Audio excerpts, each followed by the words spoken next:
सर्वच प्रमुख राजकीय पक्षांनी पालघर जिल्ह्यात राजकीय चिखल केला असून या चिखलातून बाहेर काढण्यासाठी मनसेचे रेल्वे इंजिन धावते असे म्हणत आता मनसेला संधी देण्याचं आवाहन मनसेचे पालघर विधानसभा मतदारसंघाचे उमेदवार नरेश लक्ष्मण कोरडा यांनी केलं आहे।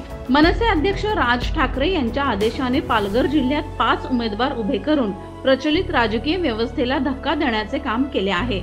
पालघर आणि बोईसर विधानसभा मतदारसंघात मनसेची मते निर्णायक ठरणारी आहेत। पालघर विधानसभा मतदारसंघातून नरेश लक्ष्मण कोरडा यांनी मनसेकडून निवडणूक लढवत आहेत। मनसे जिल्ह्यातील महत्त्वाच्या प्रश्नांवर आवाज बुलंद करीत असल्यामुळे प्रचारादरम्यान उमेदवाराला उत्स्फूर्त प्रतिसाद लाभत आहे। आमचा प्रचार चालू आहे।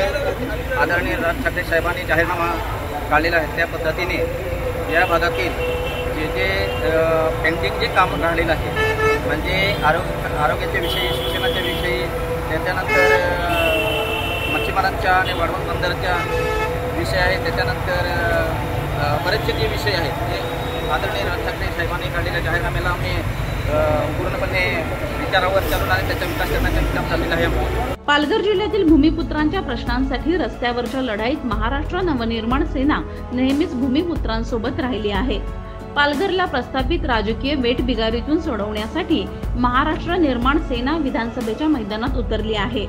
वाढवण बंदर, Murbe, Nandgaon, jetty, Mumbai Vadodara expressway, railway corridor, bullet train यासारख्या प्रकल्पाला विरोध करून भूमिपुत्रांसोबत उभी राहिली आहे।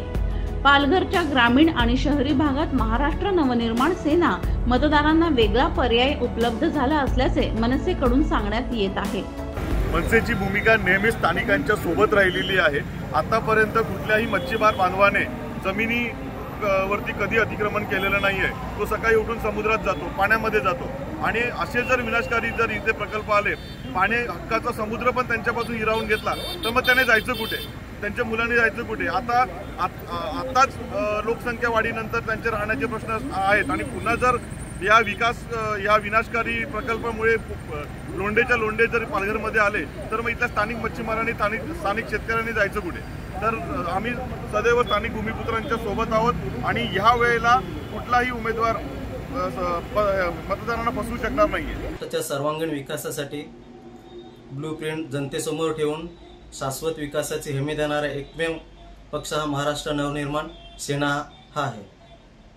त्यानंतर पालघर विधानसभेमध्ये अनेक अशा समस्या आहेत, त्यामध्ये आरोग्याच्या समस्या आहेत, शिक्षणाच्या समस्या आहेत, स्थानिक भूमिपुत्रांच्या नोकरीचा विषय आहे, हे अनेक असे प्रश्न आहेत, हे मला सोडवायचे आहेत। सर्वसाधारण आदिवासी गरीब कुटुंबातील नरेश कोरडा उत्तम बागायतदार शेतकरी असून गेल्या अनेक वर्षांपासून आपल्या शेतात विविध पिके घेऊन प्रगतिशील शेतकरी म्हणून ओळख निर्माण केली आहे।